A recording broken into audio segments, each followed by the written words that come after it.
מצאתי. אוקיי, טוב, אחלה. אז אנחנו היום נערכים לסוף שנת המס 2025, ואנחנו נסתכל קצת קדימה, 2026. זה ככה הנושאים שאנחנו נדבר עליהם היום. חלק מהנושאים כנראה רלוונטיים עבור כל אחד, יש דברים שאתם תמצאו שהם לא רלוונטיים לכם, אבל עדיין אתם תעשירו את הידע הכללי שלכם, זה לא רע, ואני בטוחה שתוכלו לקחת משהו, אפילו הרבה משואים. אה, אז אנחנו מתחילים.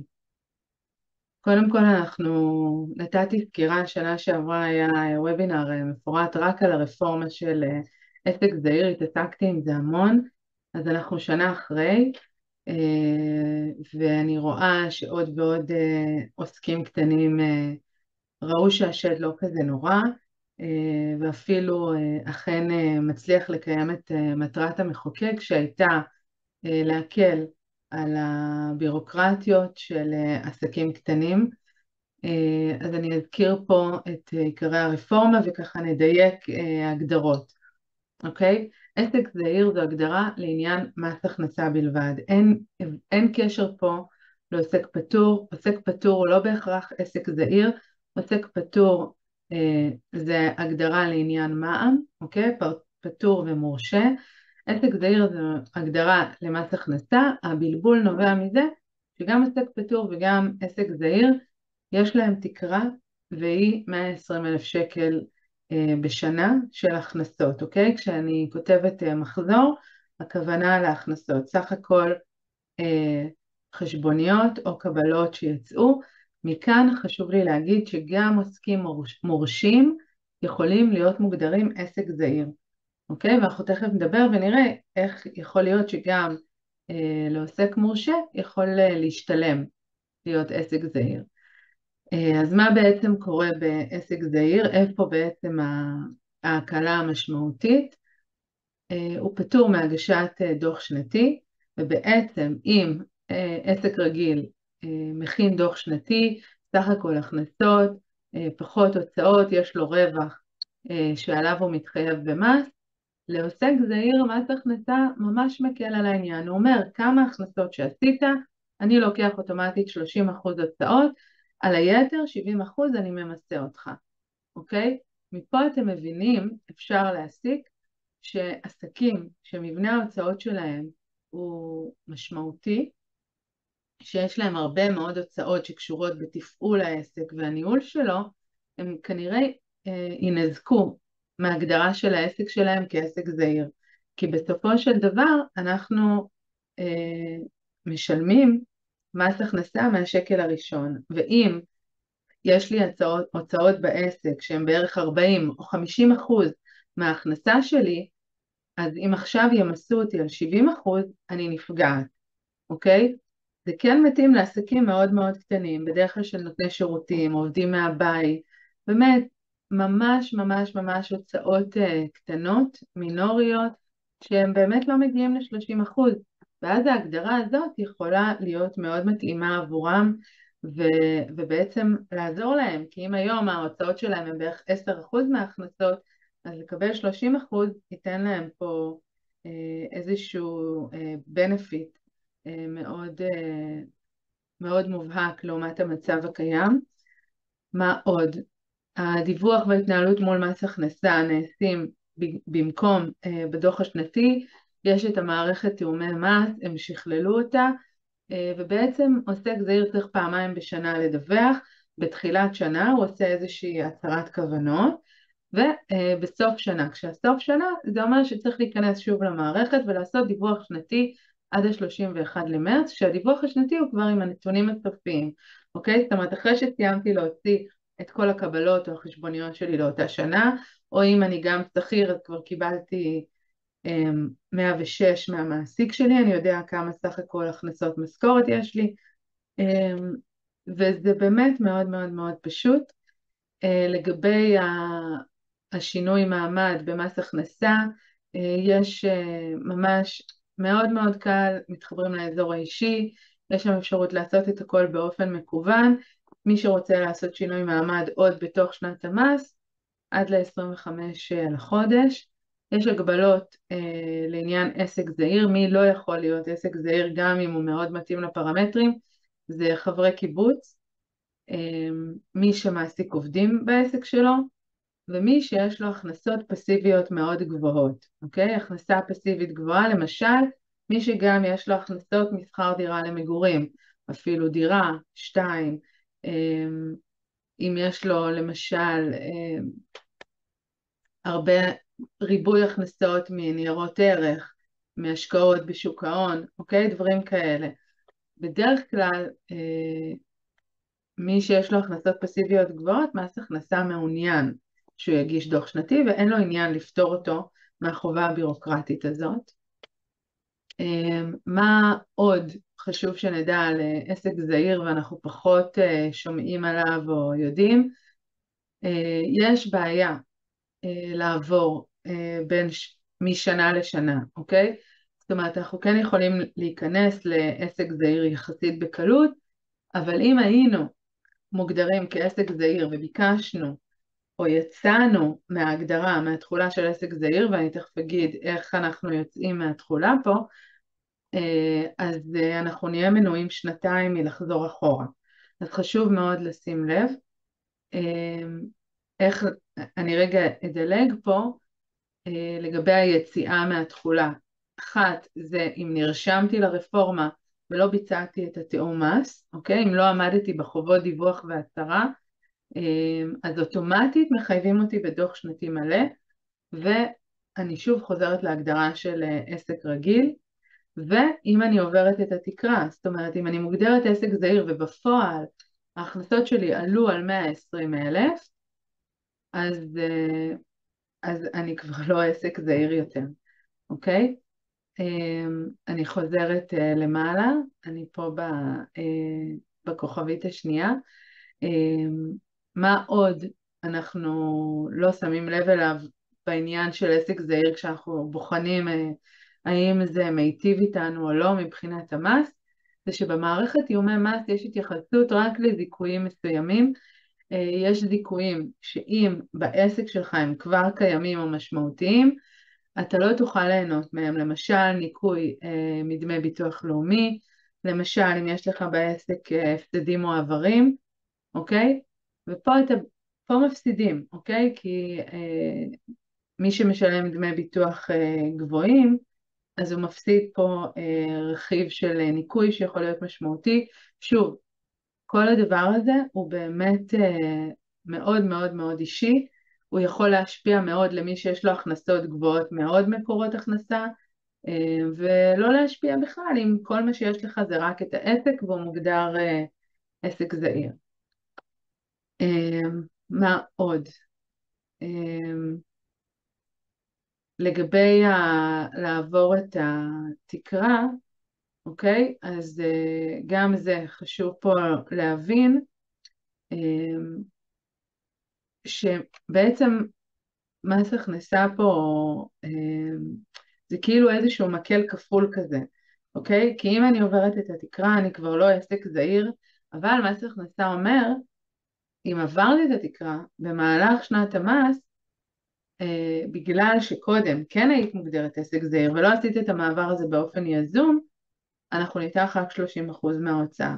ובגלל זה חשוב מאוד פה להיות עם היד על הדופק ולשים לב מה קורה לנו בעסק. עוד פעם, זה מסוג הדברים שכן שווה להתייעץ עליהם ולבדוק האם המעבר הוא נכון וכדאי לעסק שלכם. חשוב מאוד לדעת שזה שאני בעסק זעיר ואוטומטית לוקחים לי 30% מההוצאות, לא משנה שום דבר לגבי חובת ניהול ספרים. אנחנו עדיין בתור, אני אגיד, רוב העצמאים, אוקיי, לפחות רוב הלקוחות שלי הם נותני שירותים, אוקיי, נותני שירותים חייבים בניהול ספרים, בניהול ספר תקבולים ותשלומים, זה לא משתנה, אוקיי? אם אתם לא מנהלים ספר תקבולים ותשלומים ידני, הנהלת חשבונות שרואה חשבון עושה, זו החובה, היא עדיין מתקיימת, אוקיי? אז חשוב מאוד להבין את זה. במידה ואתם בוחרים להפוך להיות עוסקים זעירים ולוותר על שירותי רואי חשבון, אתם צריכים לדאוג שאתם ממלאים את הוראות ניהול ספרים בעצמכם. יש פה עוד הטבה אבל, אוקיי? אם דיברנו קודם על הזיכויים שבעצם אפשר להפסיד בעוסק זעיר, ההטבה שכן נתנו פה לעוסק זעיר, זה שאם זו ההכנסה היחידה, אוקיי? יש לי רק עסק, אין לי גם משכורת, אין לי עוד הכנסה פסיבית אחרת, אין לי דירה, הוא יוכל לקבל במערכת זיכויים, זיכוי מס בגובה 35% על ההפקדות שלו לפנסיה כעצמאי, עד 5% מההכנסה, אוקיי? שזה נחמד, זה כאילו nice to have, אוקיי? וזה לא כזה ידוע, או מדובר, או קשה לגלות את זה. אז זה לגבי רפורמת עסק זעיר. אני אגיד עוד הפעם, מי ששוקל את המעבר לעסק זעיר, אני מאוד ממליצה להתייעץ לגבי זה, כי חשוב להבין שבסופו של דבר חבות המס נקבעת לא רק לפי הפעילות העסקית, אם יש לנו עוד הכנסות, הן יכולות מאוד להשפיע, מבנה ההוצאות בעסק מאוד מאוד משפיע, תוצאת המס שלנו בשנים קודמות משפיעה, אוקיי? יש פה הרבה שיקולים שהם לא רק הנוחות הבירוקרטית שעכשיו אני יודע שאין לי דוח שנתי, אוקיי? ומי שאין לו דוח שנתי יותר להגיש כי הוא עובר לעסק זעיר ובגלל זה הוא מרשה לעצמו או נותן לעצמו איזושהי הנחה או הקלה בהוצאות של או על פונקציה של רואה חשבון או יועץ מס, אז הוא צריך גם לדעת שהוא על זה מבחינת הדיווחים, כי כמו שאמרנו, אם אתה לא עומד בחובות הדיווח וההצהרה שלך, אוטומטית אתה שוב חייב בהגשה של דוח שנתי מלא, ובמילוי כל יתר חובות הדיווח וההגשה. אז זהו, זה לגבי רפורמת עסק זעיר. אני מקווה שהנושא ברור. הנושא הבא, שהוא מאוד חשוב, משמעותי, עיקרי, אני תמיד מדברת עליו לקראת סוף שנה, זה כל הנושא של הפרשות לעצמאים, פנסיה, גמל וקרן השתלמות. חשוב להבין שהמדינה מעוניינת לעודד חיסכון, ולכן כל אפיקי החיסכון מקבלים הטבות מס רבות על הפקדות, אוקיי? אז זה משהו שאני תמיד תמיד תמיד מעודדת לעשות אם יש לנו הכנסה פנויה ואפשרות, בהינתן שאנחנו מאמינים בפנסיה, כי לא יודעת, מושג, יש כאלה שלא, אז אני כן ממליצה לנצל את הטבות המס ולנסות למקסם אותם. חשוב מאוד לשים לב שאנחנו לא יכולים לבצע הפקדות רטרואקטיביות, ובגלל זה תמיד אני מתחילה להזכיר כבר ברבעון האחרון להתייחס לעניין ההפקדות ולהתחיל להתכונן אליהם, או פשוט לעשות הוראת קבע באופן שוטף, להפקיד מדי חודש כדי שהתחום הזה יצטבר משמעותית עד סוף שנה, מכיוון שאנחנו לא יכולים לבצע הפקדות רטרואקטיביות. אם עשינו הפקדה והיא לא נקלטה בחברת הביטוח בתוך שנת המס, אנחנו בעצם מאבדים את האפשרות ליהנות מהטבת המס עבור אותה שנה, אוקיי? אז בגלל זה אנחנו היום ב9, מי שעדיין לא טיפל בנושא ההפקדות, לא לחכות עם זה לסוף החודש, כי לפעמים העיבודים והלחץ בחברות הביטוח, כבר נתקלתי לא אחת שאנשים עשו הפקדות משמעותיות והם לא נקלטו, הם נקלטו בינואר, וזה פשוט לאבד גם כאילו גם את המילוי של החובה להפקיד בתוך שנת המס וגם את הטבת המס, ושוב בתחומים הגדולים למי שיש לו הכנסות גבוהות זה הטבה משמעותית. החל משנת 2017 יש חובה על פי חוק לבצע הפקדות לפנסיה לעצמאים, נכון לשנה זו, 2025 זה העדכון של החוק. ניתן להטיל קנסות על כל עצמאי שהכנסתו מעל 74,000 שקל, 972 שקלים, שלא ביצע הפקדות. מה זה אומר? זה אומר שכל מי שההכנסה השנתית שלו היא מתחת ל-75,000 ולא יפקיד לפנסיה, אין לו מה לדאוג, אין קנס בדרך, אף אחד לא יחפש אתכם. הקנס המדובר הוא רק, אנחנו מדברים על 500 שקלים, למי שלא הפקיד בעבר ודואג מה החשיפה האפשרית לנושא הזה. חובת ההפקדה חלה על עצמאים בגילאי 21 עד 60, לגבי עסק שיש לו ותק מעל חצי שנה. אני רוצה לדבר על איך אנחנו עושים את החישוב של ההפקדה למוצרים הפנסיונים, כי זו שאלה שכל הזמן שואלים אותי. חישוב ההפקדה, פה אני מדברת על ההפקדה המינימלית, אוקיי? אם אנחנו מסתכלים קודם על החובה על פי חוק, בהינתן שאני מרוויחה מעל 75,000 שקל, ואני בגילאי 21 עד 60, והעסק שלי פעיל מעל חצי שנה, ואני חייבת בהפקדה, ואני רוצה להפקיד את המינימום, אוקיי? יש לי שתי מדרגות לחישוב, עד לסכום של 79,896, אני לוקחת 4.45% מההכנסה שלי. המדרגה השנייה היא מ-79,897 עד 159,792, 12.55. אם הרווחתי מעל 160,000 שקל, אני לא חייבת להפריש. אני יכולה, אני אקבל על זה הטבות מס עד תקרה מסוימת, אבל אין לי חובה. אז אם אנחנו רק רוצים להפקיד את המינימום, ככה אנחנו מחשבים אותו, אוקיי? הטבות המס שלנו. שוב, אני מדברת על מוצרים פנסיונים, שימו לב, מוצרים פנסיונים הכוונה קרן פנסיה או קופת גמל לקצבה. עצמאים מקבלים פה הטבות מס שלא קיימות לשכירים, והטבת המס על הפקדות למוצרים פנסיוניים יכולה להגיע עד 16.5% מתקרה של 232,800 ש"ח. אוקיי? זאת אומרת, הטבת המס המקסימלית למי שמרוויח, אוקיי? שיש לו הכנסה חייבת של 233,000 ש"ח, יכולה להגיע ל-38,412 שקל. איך אנחנו נראה את ההטבה הזאת?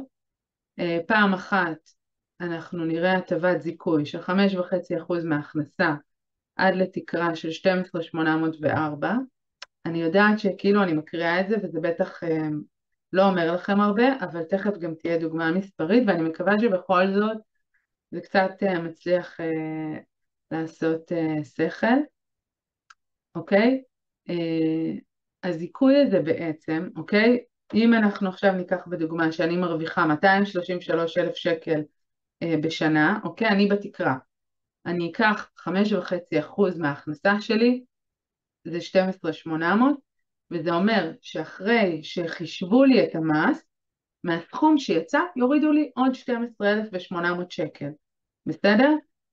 זה 5.5% מההטבה. ההטבה השנייה היא 11%. עוד הפעם, אם הרווחתי 233,000, 11% מזה, אוקיי? 25,600, זו הוצאה מוכרת. הרגע, זאת אומרת, אם היה לי רווח נקי של 240,000, עכשיו אני יכולה להוריד אותו ב-25,000, אוקיי? זה מאוד מאוד משמעותי הדבר הזה. מה עוד? אז שוב, יש לנו פה פעם אחת הכנסה חייבת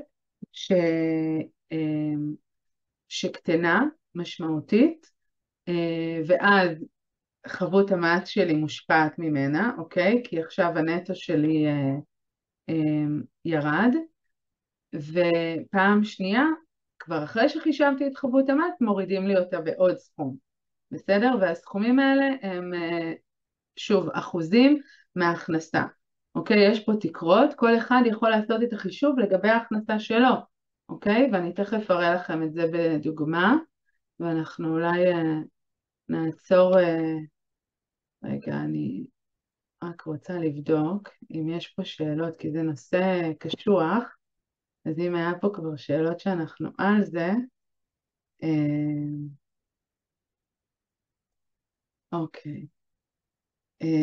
לגבי התקרת הפקדות, אני חושבת שעניתי. סבבה. אז אני רגע ממשיכה, זה המוצרים הפנסיוניים, הפקדה לקרן השתלמות לעצמאים, עוד פעם זה מכשיר חיסכון מעולה, פעם ב6 שנים הקרן משתחררת ואפשר למשוך אותה, אז זה בעצם חיסכון לא ארוך טווח, ויש בו באמת הטבות מס מעולות.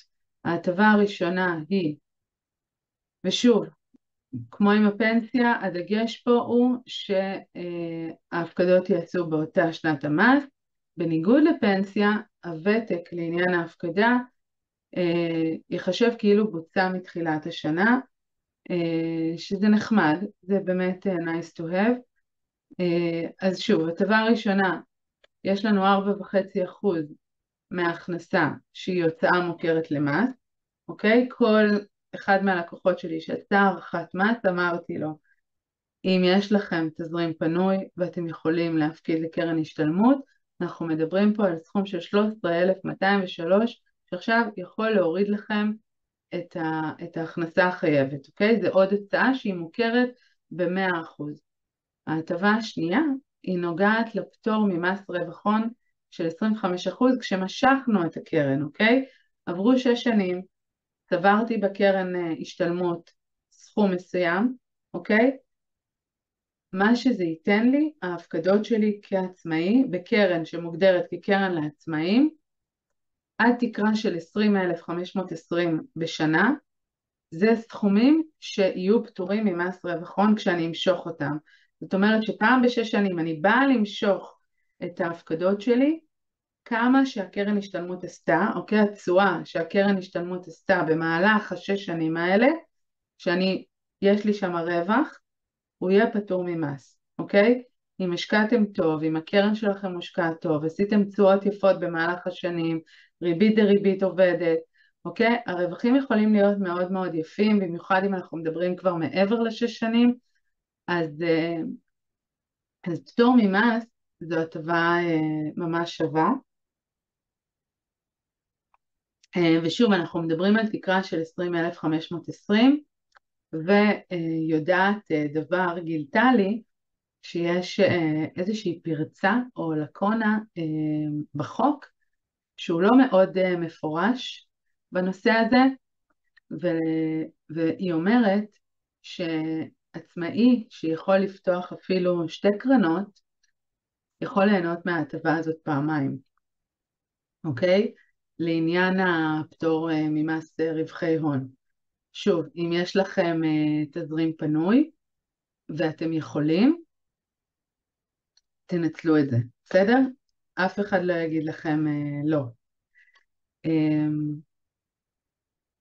והנה הדוגמה המובטחת, בסדר? אין פה המלצה על מנור המבטחים, זה פשוט נתקלתי במחשבון שלהם והוא היה מאוד נוח, אתם יכולים למצוא אותו גם אם אתם רוצים לשחק עם זה.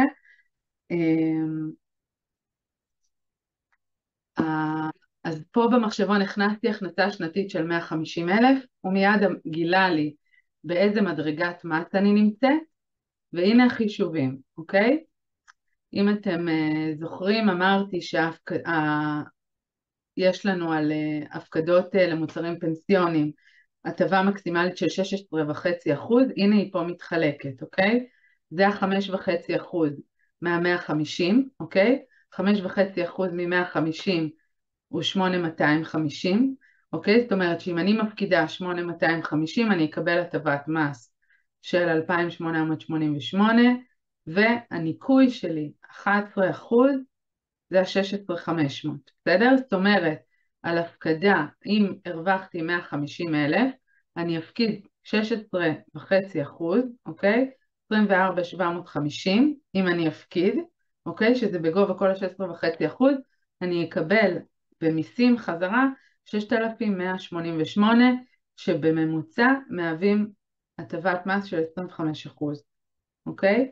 אותו דבר לגבי הקרן השתלמות, 4.5% מ-150,000, 6,750, שנותנים לי הטבת מס של 1,350. אוקיי? ה-1,350, אני אראה אותם, זאת אומרת, רק בעצם בדוח השנתי אנחנו רואים את זה. בסדר? זאת אומרת, הכל אנחנו רואים בדוח השנתי, שזה בעצם כשהם לוקחים פה בהטבת מס כמה שזה מוריד לי ניכוי וזיכוי, בסדר? הם כבר פה במחשבון עשו את כל מאחורי הקלעים. אבל זו דרך מעולה לשחק עם הכסף שלכם, זאת אומרת, לשחק פה עם ההכנסה שלכם ולהבין מה המקסימום שאתם יכולים להפקיד ואיך זה בסוף משפיע על המס שאתם תשלמו, אוקיי? ככל שההכנסה שלכם עולה עד לתקרה של 232,800, יש לכם פה אפשרות לחיסכון מס משמעותי. אם יש לכם תזרים פנוי, אז לכל מי ששואל אותי, או לא רוצה לשאול אותי, או לא בטוח, או רוצה פשוט לראות את זה בעיניים שלו לבד, אז אתם יכולים למצוא, יש בטוח עוד מחשבונים כאלה באינטרנט, שאתם יכולים להיעזר בהם. אני מקווה שהדוגמה הזאת ככה עזרה קצת להושיב את כל המושגים שאמרתי קודם. אני רק כאילו אחדד עוד פעם, כשאני אומרת זיכוי, זיכוי זה מהחבות מס, זה כמו הנקודות זיכוי שלנו, בסדר? זה אחרי שכבר חושב לי המס, מורידים ממנו איזשהו זיכוי בסכום מסוים. ניכוי, הכוונה שיש לי פה הוצאה מוכרת, היא מצטרפת להוצאות המשרדיות שלי, לרכב, לחשמל, אוקיי? היא מקטינה לי את ההכנסה החייבת מלכתחילה, אוקיי? ורק אחרי שהגעתי להכנסה חייבת, עכשיו ייקחו לי מס עד למדרגה של 20%, לצורך העניין בדוגמה הזאת, בסדר? אז זה ההבדל בין הטבה מסוג ניכוי להטבה מסוג זיכוי. אז זהו, נראה לי שסיימנו עם הנושא הזה, אני מקווה שהוא מובן. אנחנו עוברים לדבר הבא. נקודה כואבת לעצמאים, מקדמות ביטוח לאומי, אוקיי? דמי ביטוח לאומי לעצמאים מחושבים בשתי מדרגות הכנסה. המדרגה הראשונה שלנו היא עד סכום חודשי של 7,522, אנחנו נשלם ביטוח לאומי ומס בריאות 7.7%. המדרגה השנייה מ-7,522 עד 50,695 זה 18%. אוקיי, 18% דמי ביטוח זה המון. בניגוד למס הכנסה אין לנו פה נקודות זיכוי, זה הרבה מאוד כסף, אוקיי? ובגלל זה יש לנו חשיבות מאוד מאוד מאוד גדולה להתייחסות ולטיפול במקדמות בביטוח לאומי. עכשיו, מה מאוד חשוב לי להגיד על הדבר הזה? א', אנחנו רוצים להימנע מהפרשים, בסדר? הפרשי מס, גם למס הכנסה, גם לביטוח לאומי, בסוף אנחנו נשלם אותם, ככל שאנחנו נמתין עם ההפרשים האלה, הם יצברו עוד ריבית והצמדה, חבל. הדבר השני שאני רוצה להגיד, זה שבגלל שהמדינה מעוניינת לעודד תשלום מקדמות, אוקיי? ביטוח לאומי זה גם ככה מוסד בגירעון, היכולת שלו להתקיים בישראל עוד עשור מהיום מוטלת בספק. יש פה חשיבות מאוד גדולה לתזרים הנכנס לקופת הביטוח הלאומי, אז כדי לעודד את תשלום המקדמות, ישנה הטבת מס על תשלום דמי ביטוח לאומי לעצמאים, אוקיי? זוכרים מה שאמרתי על ניכוי וזיכוי? אז 52% מדמי ביטוח לאומי שתשלמו במהלך שנת המס, יחזרו אליכם כניכוי מההכנסה החייבת, אוקיי? אז אם אני יודעת כבר היום שאני אהיה חייבת ב-18% מההכנסה שלי דמי ביטוח, אם אני משלמת אותם בתוך שנת המס, 52% מהם יחזרו לי כניכוי מההכנסה החייבת, אוקיי? אז פעם אחת, אם שילמתי את דמי הביטוח במהלך השנה, פעם אחת חתכתי ריבית והצמדה, ופעם שנייה קיבלתי 52% כניכוי מההכנסה החייבת. ופה אני רוצה להגיד שזו החשיבות הגדולה לקיום וביצוע של הערכות מס, אוקיי?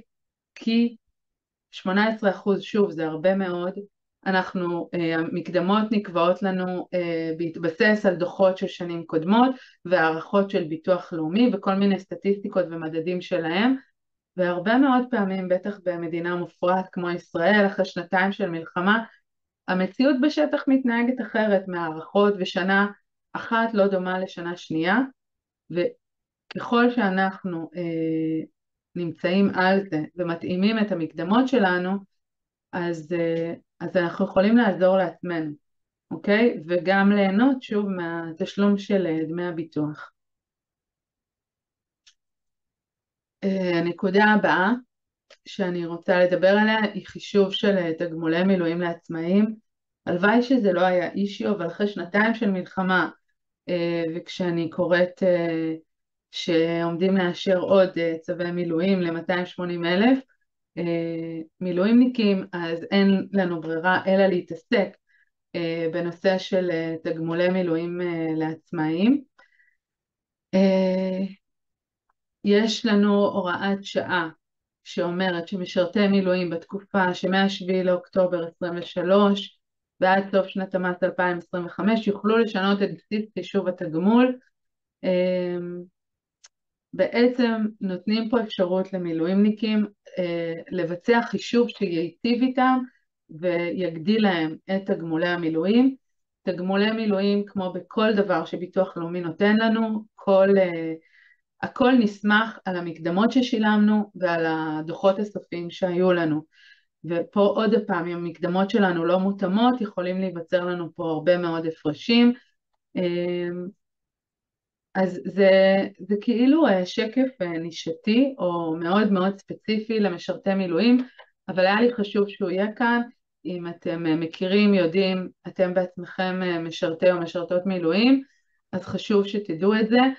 וחשוב שתעזרו באיש מקצוע כדי לעשות חישוב נכון ולבחור בזמן איך תרצו שיחשבו לכם את תגמולי המילואים, כי ההפרשים פה יכולים להיות משמעותיים באלפי ועשרות אלפי שקלים, וחבל.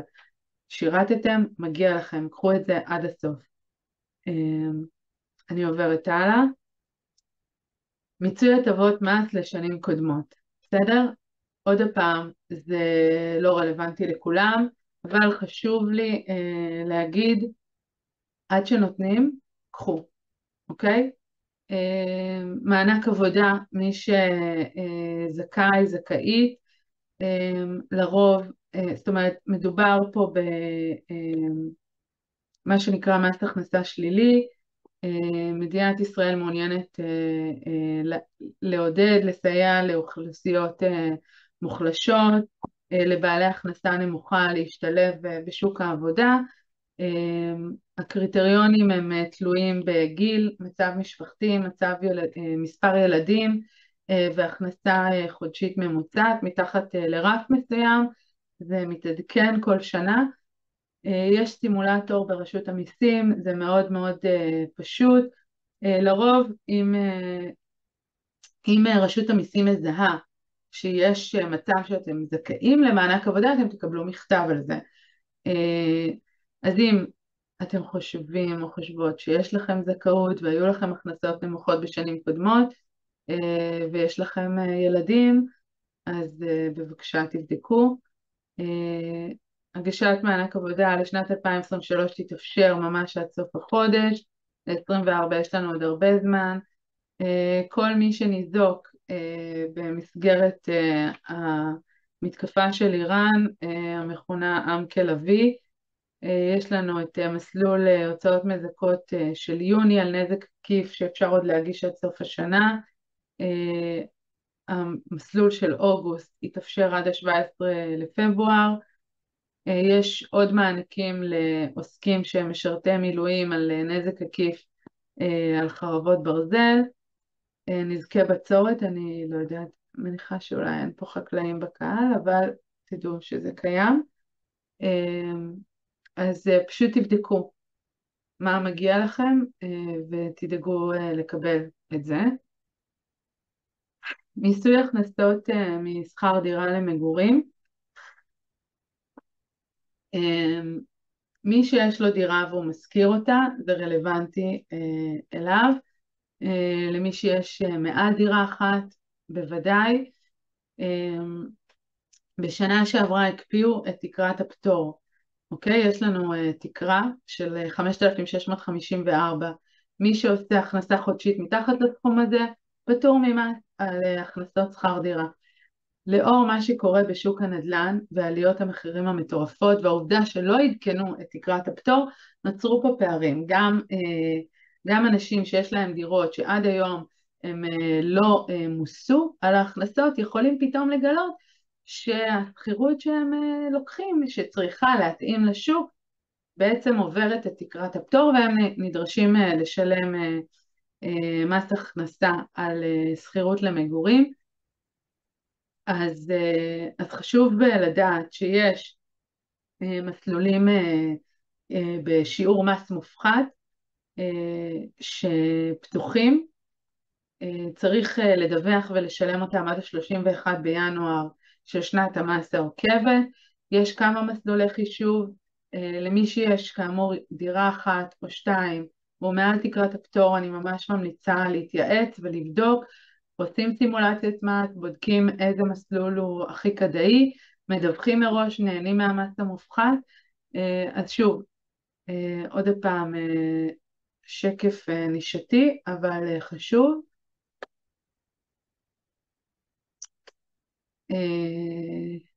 ואנחנו מגיעים לנושא של תיקוני חקיקה לשנת 2026. זה מה שכרגע נמצא על הפרק,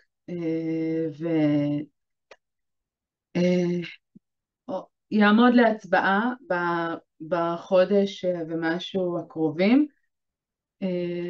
אין לדעת מה יעבור ומה לא, אבל זה כרגע הדיבור, זה מה שכרגע על הפרק, ויש סבירות גבוהה שיעבור. הוספת מס יסף של 3% לבעלי הכנסות גבוהות מעל סכום של 721,560 אלף בשנה, ועוד 2% נוספים על הכנסות הוניות. שוב, אם אתם מגיעים לתקרות האלה, זה רלוונטי אליכם. אני לא יודעת, כאילו אין לי פה הרבה מה להגיד על הדבר הזה, אוקיי? אם אתם מגיעים להכנסות האלה, אתם בהחלט צריכים איש מקצוע, להתייעץ איתו, שילווה אתכם. תכנון מס זה משהו שצריך להיות בשוטף, חלק מהעשייה היומיומית שלכם. תיקון חקיקה נוסף שעומד על הפרק זה הטלה של מס רכוש בשיעור של 1.5% מדי שנה על כל קרקע פנויה שאינה משמשת לחקלאות. אם אתם או מישהו מהמשפחה שלכם ירש איזה קרקע רדומה שמחכה להשבחה או משהו כזה, מעכשיו אתם תשלמו עליה. חשוב לדעת את זה. כאמור, הייתה לנו מלחמה שנתיים, משרד האוצר ורשות המיסים מאוד מאוד יצירתיים לגבי מקורות הגבייה שלהם, אז זה אחד. מה עוד? ישנה הגברה של כל חובות הדיווח הדיגיטליות, זה חלק ממאמץ מרוכז שהוא נמשך כבר, זאת אומרת זו מגמה שהולכת ובאמת תפסה תאוצה בשנתיים של המלחמה, כדי להילחם גם בתופעות של הלבנת הון והעלמות מס, כי כאמור יש לנו הרבה מה לממן למדינת ישראל. החובה המשמעותית היא לגבי עוסקים מורשים, שמחזור העסקאות שלהם יעלה על 500,000, החל מה-1 לינואר 26, הם יידרשו לדוח תקופתי מפורט למע"מ. זה דוח שבעצם מחייב אתכם כן להיעזר באירועי חשבון, אפשר לשדר אותו רק באמצעות תוכנת הנהלת חשבונות. אז אם אתה עוסק מורשה והכל סבבה ואתה מתנהל במורנינג לבד ומדווח לעצמך, זה אחלה. אם עברת את 500,000 אין לך ברירה, אתה חייב ללכת למצוא איש מקצוע שיטפל וידווח עבורך. שוב, זה הכל חלק ממהלך שנועד יותר ויותר להגביר הצלבות בתוך המערכות, ובאמת לוודא שאין פה שום דבר שהולך לאיבוד בדרך בהיבט של מיסים. עוד תיקון משמעותי זה הרחבת מדרגות מס הכנסה. זו הרחבה שבאה להיטיב עם מעמד הביניים במדרגות מס של 20 עד 30%, אוקיי? פה אתם יכולים לראות את המדרגות הנוכחיות, אוקיי? ואפשר לראות את הקפיצה המשמעותית שלנו במדרגה של 20%, שאם עד היום היא הגיעה ל-193,800, היא עכשיו עולה ל-228,000, אוקיי? מבחינת שכירים וגם מבחינת עצמאים, יש פה בהחלט בשורה מאוד מאוד גדולה, כי יש פה הטבה באמת באמת משמעותית בנטל המס למי שנמצא במדרגות האלה, אוקיי? כי אם, זאת אומרת, שימו לב ש-35%, מדרגת מס של 35%, אם קודם הגענו עליה כבר ב-269,000, עכשיו אנחנו מגיעים אליה כשעברנו את ה-301, אוקיי? אפרופו תכנון עסקי ולקבוע לעצמנו כל מיני יעדים כאלה ואחרים, או לקראת סוף שנה כשאנחנו חושבים כמה להפקיד ואיך, אפרופו הניכויים והזיכויים שהראיתי קודם, שימו לב למדרגות. לפעמים הפקדה לקרן השתלמות של 13,000 יכולה להעביר אתכם בין מדרגת מס אחת לשנייה, ולהיות מאוד מאוד משמעותית, אוקיי? אז זה משהו שחשוב להכיר אותו, וזה באמת אחד הצעדים הבודדים שממש מהווים בשורה בהיבט של נטל המס.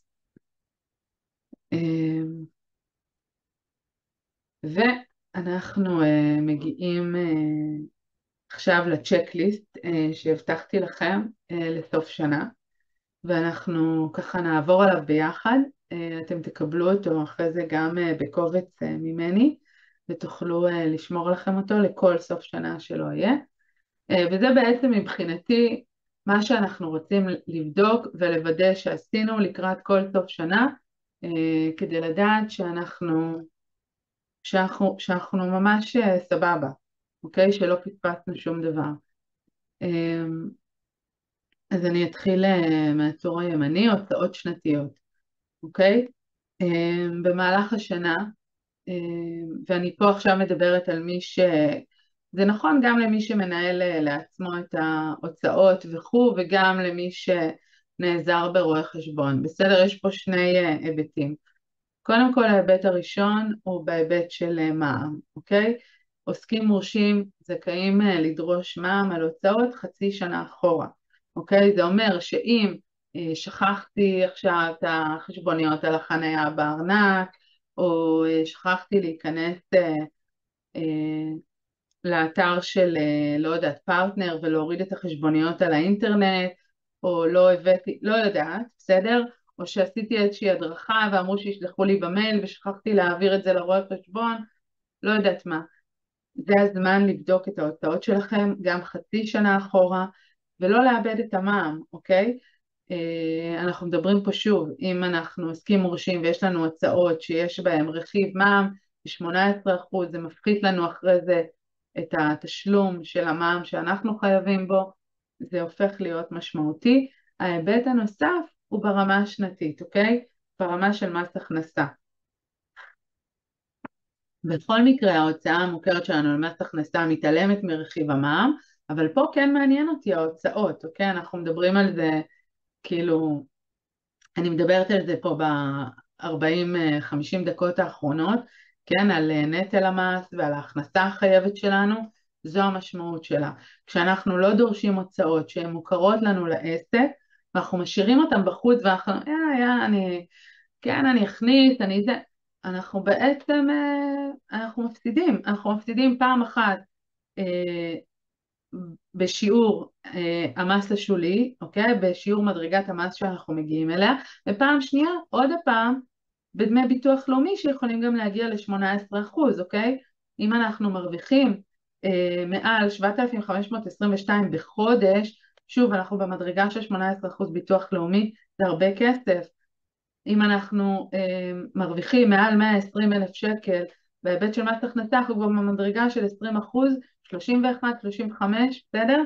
זה משמעותי, ב-25 עוד לא רווחו את המדרגות מס, זה מאוד מאוד משמעותי. אז אם אתם עובדים עם רואה חשבון, אם אתם עובדים איתי, בסדר? זה הזמן לבקש ממני קרטצת, ללכת לעבור. האם יש לי 12 חשבוניות של אינטרנט, יש לי 12 חשבוניות של טלפון נייד, בסדר? יש לי 6 חשבוניות של חשמל, יש לי ארנונה, אם אני מפעיל את העסק מהבית, אוקיי? אם אני זוכר שעשיתי הדרכות וקורסים בתחום העיסוק שלי השנה, האם הן באמת נמצאות, אוקיי? האם אני, לא יודעת, מכניס 2-3 חשבוניות דלק שאני באמת מתדלק מדי חודש? ושוב, אם יש הצעות גדולות ומשמעותיות שאתם יודעים שהוצאתם והן בעלות קשר עסקי מובהק, בוודאי ללכת ולדרוש. אנחנו חיים בעידן שיכולים בקלות להוציא לכם העתקים של חשבוניות, לשלוח לכם אותם, לא לוותר. אוקיי, אנחנו לפני סוף שנה, אז שוב, הדוח השנתי יש עוד זמן, אפשר גם להשלים בדיעבד. בהיבט של מע"מ, חשוב לעשות את זה עד הדיווח הקרוב שלכם ב-15 לינואר, אז זה משהו שאני ממליצה לעבור עליו, וזה עוד רגע חיבור לעסק שלכם באופן הזה, להבין איך הקטנות האלה שלפעמים לא בא לנו להתעסק איתם ואנחנו לא חושבים עליהם, בסוף זה הכיס שלנו, אוקיי? אנחנו פוגעים רק בעצמנו כשאנחנו לא דורשים את ההוצאות במלואן, וחבל, אוקיי? הדבר הבא זה הערכת מס, התאמת מקדמות, דיברתי על זה קודם בהיבט של המקדמות של ביטוח לאומי. אני מאוד מאוד מאוד מאוד מחזיקה, מפצירה, ממליצה ללקוחות שלי לעשות הערכת מס. אני חושבת שזה מאוד מאוד חשוב לדעת מה עשינו השנה ומה המס שאנחנו הולכים להתחייב בו ואיפה זה פוגש אותנו לעומת המקדמות ששילמנו. וגם אם אני מגלה שיש לי בור של מקדמות, אוקיי? שלא נערכתי נכון, שפתאום ההכנסות שלי לא הערכתי אותם כי חשבתי, אוקיי, מלחמה, ובסוף איכשהו העסק הצליח לשגשג למרות ועל אף, ואני מגלה ששילמתי מעט מדי מקדמות, בסדר, אבל לפחות אני יודעת גם איזה בור מחכה לי שנה הבאה, אני יכולה להיערך אליו, אני יכולה להיות מוכנה, אני יכולה לדעת שעוד חצי שנה מהיום, כשאני אגיש את הדוח השנתי, צפויה לי חבות מס של 20,000 שקל, אז אולי זה יעזור לי לחשוב, האם אני עכשיו באמת רוצה להזמין חופשה בפסח לאיטליה לכל המשפחה, שתעלה לי את אותם 20,000 שקל, אוקיי? עכשיו יכול להיות שאני אעשה את הגם וגם, בסדר? אבל אני אומרת שידע זה כוח, והאפשרות שלנו להיערך להוצאות כאלה היא חשובה. ומכיוון שאנחנו עצמאים, וצד ההכנסות לרוב הוא מאוד מאוד מאוד לא קבוע, ויש בו אלמנט של תנודתיות, כן? אז זה חשוב לנו לצפות את התזרים שלנו קדימה, גם אם הוא מאוד שלילי, אוקיי? אבל גם אנחנו יכולים לגלות שאולי שילמנו מקדמות ביתר, אולי אנחנו יכולים רגע להגיד אוקיי, אז עוד חצי שנה מהיום צפוי לי החזר מס משמעותי, מה אני יכול לעשות איתו? איך אני מנצלת אותו לטובת המשך פיתוח העסק שלי? זה כן יכול להשפיע גם על כל ההיערכות העסקית שלי, אז זה משהו שאני ממליצה, ושוב, אני ממליצה גם בהיבט של אם יש לי אפשרות לעשות פה תיקון במקדמות של ביטוח לאומי ולקבל ניקוי של 52%, אני רוצה את זה, אוקיי? אני לא רוצה לפספס את זה. דיברתי קודם על קרן השתלמות, דיברתי על פנסיה וגמל, אוקיי? אני רוצה רגע לעצור ולהתעכב כמה אני מפרישה השנה, מתוך הבנה שמעבר לחובה שלי בחוק להפריש לפנסיה, ומעבר לעובדה שחיסכון זה דבר חשוב ומבורך, במיוחד בהתחשב בהערכת תוחלת החיים היום, אני לא יכולה להתעלם מזה שיש לי פה גם הטבות מס משמעותיות. עוד פעם, אתם יכולים לשחק עם מחשבונים כאלה באינטרנט, אתם יכולים לשחק עם זה בתוך הערכת מס ולראות. זה כן משהו ששווה להתעכב עליו ולבדוק את ההשפעה שלו ו... ולא להתעלם, אוקיי? כאילו לא לבטל את זה. מענק עבודה, דיברתי, מי שזה רלוונטי, לא עולה, כן לבדוק את הזכאות לפני תום שנת המס כדי לא לאבד אותה. ספירת מלאי, אוקיי? 31 לדצמבר, עסקים שמנהלים מלאי חייבים לספור מלאי.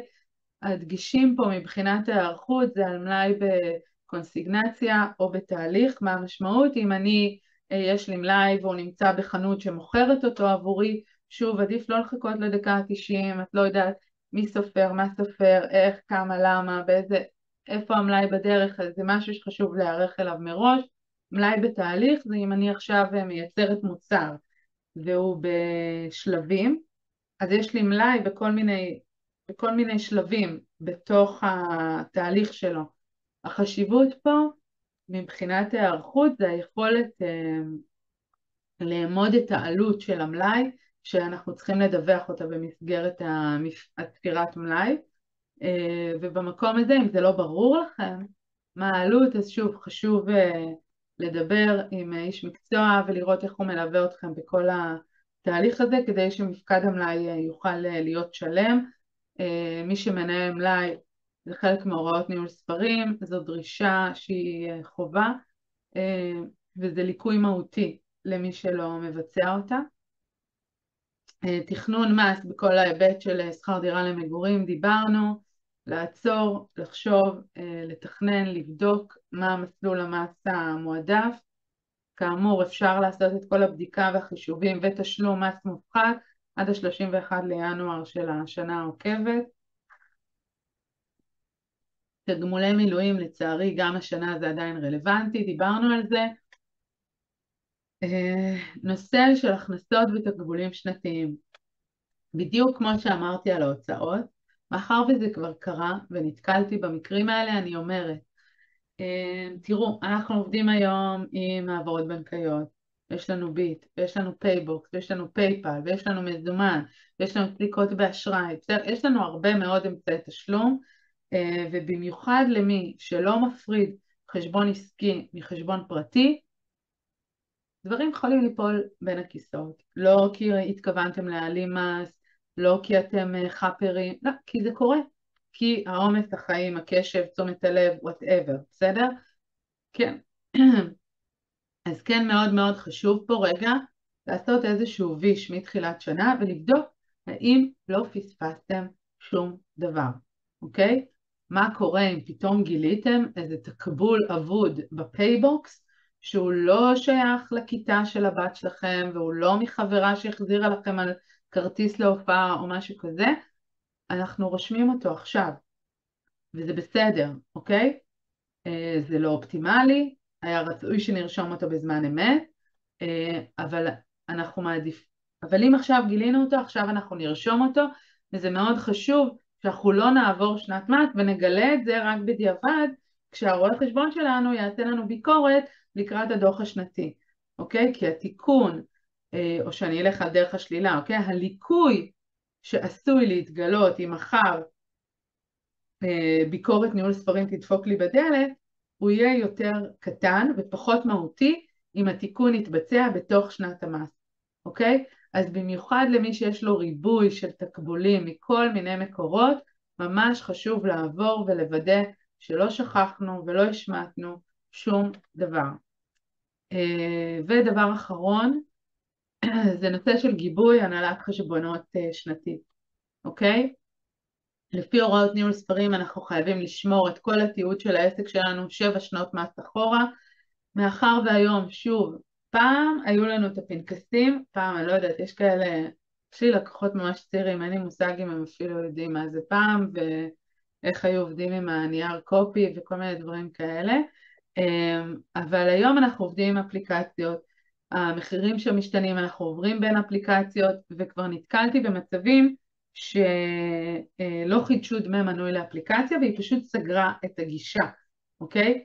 זה לא תקין ואנחנו אמורים לשמור את התיעוד החשבונאי שלנו 7 שנים אחורה, ובגלל זה אני ממש ממליצה לא לחכות שמשהו יקרה, לא לסמוך על זה שיהיה לכם גיבוי, להוריד גיבוי אליכם, לענן שלכם, למקום חיצוני שאתם שומרים את זה, פעם בשנה לגבות את כל המסמכים שהוצאתם באותה שנת מס, את החשבוניות, את הקבלות, את הזיכויים, חשבונית מס קבלה, כל מה שרלוונטי לעסק, אם אתם מתעדים גם את ההוצאות שלכם בתוכנה, אז גם אותם, אוקיי? להוריד את התיעוד הזה, אתם יכולים או ברמה של מסמכים, או ברמה של דוחות מפורטים, או דוחות אקסל מפורטים, ולדעת שהגיבוי הזה ישנו בלי קשר לחומר שהעברתם, בלי קשר לרואה חשבון, פשוט בשביל לדעת שיהיה לכם, you can never know מתי תזדקקו לו, הכי הרבה יעברו 7 שנים, תגרסו את הקובץ, אוקיי? אז זהו, את הצ'קליסט הזה אתם גם תקבלו ממני, אחרי זה בקובץ, שהוא יהיה לכם. וזהו, וואו, בוא למדתי בשעה, כל הכבוד לי. עכשיו, אני אביט רגע בצ'אט, נראה אם יש פה איזה משהו שאני יכולה לענות עליו. טוב. אוקיי, אז הייתה פה שאלה בצ'אט לגבי הניהול ספרים, אוקיי?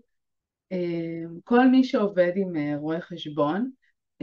רואי חשבון והתוכנות הנהלת חשבונות שהם משתמשים בהם, התוכנה שאני משתמשת בה, אני חייבת לעמוד בהוראות ניהול ספרים לכל מה שקשור לגיבויים של החומרים של הלקוחות שאצלי. אם העליתם חומרים למערכת שלי והיא מתועדת אצלי, it's enough, אוקיי?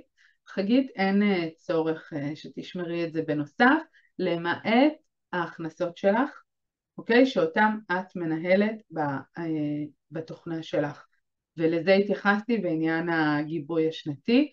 טלי, לשאלתך על ההטבות, את רואה אותם בדוח השנתי, ובגלל זה רואה חשבון מבקש את האישור על ההפקדות השנתיות, ואז הוא יודע לראות כמה הפקדת, לבדוק איפה זה פוגש את ההכנסה שלך, לעשות את החישוב של האחוזים, ואת מקבלת את הזיכוי בהתאם בדוח המס. עכשיו אני אנסה לעשות פה רגע unmute, כדי שאתם תוכלו לשאול שאלות. טוב, אפשרתי למי שרוצה לשאול שאלה להוציא את עצמו מ-unmute. רגע, אולי אני אסגור את המצגת ואני אראה. מיכל, התכוונתי לשאול מתי בשנה מקבלים את ההטבות האלה. ברור שהן נכנסות לשנתי, אבל מתי בשנה מקבלים את ההחזרים? זה תלוי מתי את מגישה את הדוח שלך. אוקיי? ההגשות לדוחות שנתיים לרוב נפתחות בסוף אפריל, תחילת מאי, אוקיי? עכשיו, אם את או רואה החשבון או יועץ המס שלך מהדחיינים, אז את תקבלי את זה מאוחר. אם את תקדימי, אז את תסיימי את כל ההתחשבנות מוקדם יותר. זה מאוד מאוד תלוי בשניכם. סבבה. יש עוד שאלות שמישהו רוצה לשאול? אני רוצה לשאול, האם העניין של ביטוח לאומי, התשלום של ביטוח לאומי, תקף גם למי שמקבל קצבה מביטוח לאומי, נגיד בפנסיה? התשלומים לביטוח לאומי למי שמקבל פנסיה הם מופחתים משמעותית, אוקיי? השיעור יורד שם אני לא זוכרת בדיוק, באזור ה3%, הם יורדים דרמטית, ובגלל זה דמי הביטוח לפנסיונרים, לפי ביטוח לאומי מה שנחשב אזרח או אזרחית ותיקה, הם קטנים בהרבה, הם מאוד מאוד מאוד נמוכים. תודה. אוקיי. טוב, אז אם אין לכם שאלות, אז אני ארשה לעצמי להניח שעשיתי עבודה ממש טובה וברורה. מי שבכל זאת רוצה לשאול, אז אתם מוזמנים לפנות אליי במייל או טלפונית, ואני אאחל לכולנו סיום שנת מס מוצלחת, שתהיה לנו שנה הבאה טובה. וזהו, אני אגיד שאני הולכת לעשות עוד ועוד וובינרים גם שנה הבאה, עם הדרכות מקצועיות שרלוונטיות לעצמאים, כי אני ממש חושבת שההבנה שלכם את העולמות האלה מאוד מאוד משפיעה. אתם עובדים מאוד מאוד קשה, עצמאים זה אחד המגזרים הכי לא מתוגמלים, שיש במדינת ישראל, אז ממש חשוב שתבינו, לא תפחדו, ותראו איך אתם עושים ביום יום הרבה מאוד דברים שיכולים להשפיע בסוף על תוצאת המס שלכם, ואני תמיד בעד שהכסף יישאר אצלכם ולא יממן משרדי ממשלה מופקרים, אוקיי? זו דעתי האישית. אז בנימה אופטימית זו, אני מאחלת לכולנו שנת מס טובה, ושיהיה לנו המשך ערב חמים ונעים.